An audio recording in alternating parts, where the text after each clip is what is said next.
Hello and welcome back to Shakesyear. We are working on The Winter's Tale and we get to hear from Leontes. Poor Leontes, again, here in Act 2, Scene 3. I mean, yes, he is kind of being awful at this point. He had his pregnant wife thrown in jail because he thinks that she was sleeping with his good friend Polixenes, who is the king of Bohemia, even though there's no proof one way or the other that she's doing that. And by the way, she's not, and the kid that she's carrying is Leontes' child.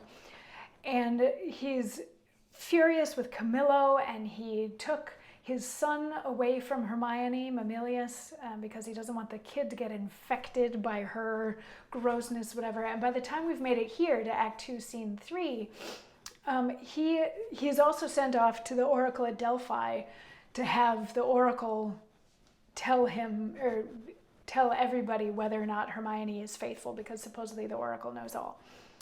So by Act 2, Scene 3, he is so consumed by this that he is not sleeping, he's not eating, he's just like burning with this rage that he wants to get revenge on Camillo and Polixenes for leaving, and also somewhat on his wife. Even though he had promised Camillo, when Camillo said that he would poison Polixenes, he promised Camillo that he wouldn't do anything to harm Hermione, but I guess that promise has maybe gone out the window because Camillo broke his promise or whatever. And so this Act 2, Scene 3, it's a gorgeous, gorgeous scene. If you ever get a chance to see it, or better yet, perform it, it is delicious. This scene is so delicious. The scene starts out with Leontes like in his room, attended by some servants, and he's like, this is horrible. I can't think about anything. I can't eat. I can't sleep. I just keep thinking about this, and maybe it would be better. Like I can kind of block Polixenes out of my mind because he's not physically here, but since Hermione is physically here, I can't stop thinking about it. And maybe if she just went away for a little while, then I could get some sleep.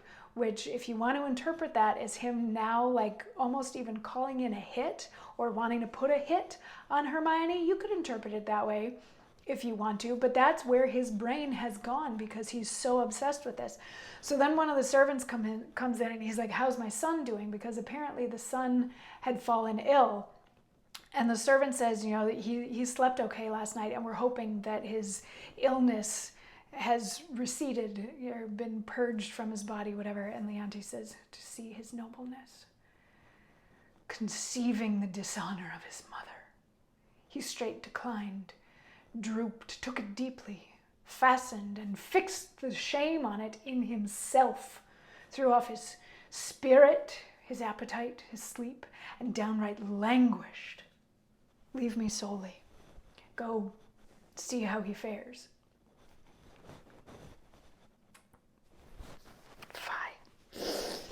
Fie, no thought of him. The very thought of my revenge is that way recoil upon me. In himself too mighty, and in his parties, his alliance.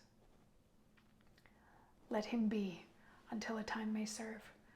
For present vengeance, take it on her. Camillo and Polixenes laugh at me, make their pastime at my sorrow. They should not laugh if I could reach them, nor shall she within my power. So he's frightening at this point, at least to me. He's like downright frightening. The first piece of this, when the servant is still in the room, he's talking about Mamilius and how Mamilius has like taken on the responsibility for himself of his mother being an adulteress, which, yes, kids do that. It's like when the parents get divorced and the kids think it was their fault, that sort of thing. And keep in mind, Mamilius saw his father humiliate his mother in public in front of all kinds of people and then drag her off to jail while she's pregnant.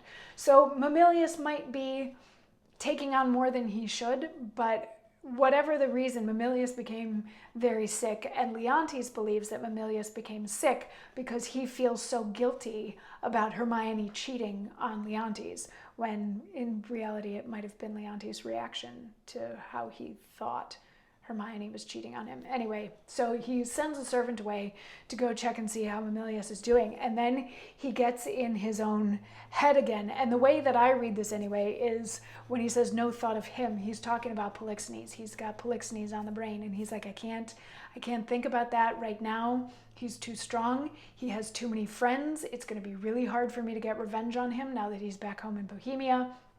So I'm going to focus on Hermione because she's here. And I can take my revenge on her however I see fit. Like, they can be sitting over there laughing at me as much as they want, going, ha ha ha, we cuckolded you. But she's here. And she gets to feel the full sting of my anger and my revenge. And it is going to be so great. Like, they shouldn't be laughing, and she will not be laughing at this revenge that I will take on her. So to me, he's frightening now at this point. Which then Paulina shows up, because if you remember in yesterday's scene, Paulina went to visit Hermione in the jail and got the baby, because the baby has been born. The baby was born premature. But Paulina is bringing the baby to Leontes to show him the baby, to be like, this baby is yours, hoping that the joy of seeing this beautiful, perfect little baby girl is going to make him forget all this other nonsense. But she's now bringing an infant in to see Leontes, who may be on the verge of wanting to kill his wife over his own imaginings of her extracurricular activities that she is innocent of. So we're going to stop there for today, because it's such an amazing conversation that they get into when she comes in, and Antigonus is there because he's one of Leontes' lords, and Antigonus is also Paulina's husband, so there's interesting dynamics there. But we'll get into all of that tomorrow. I promise it's going to be a good one. I'll see you then. Mwah.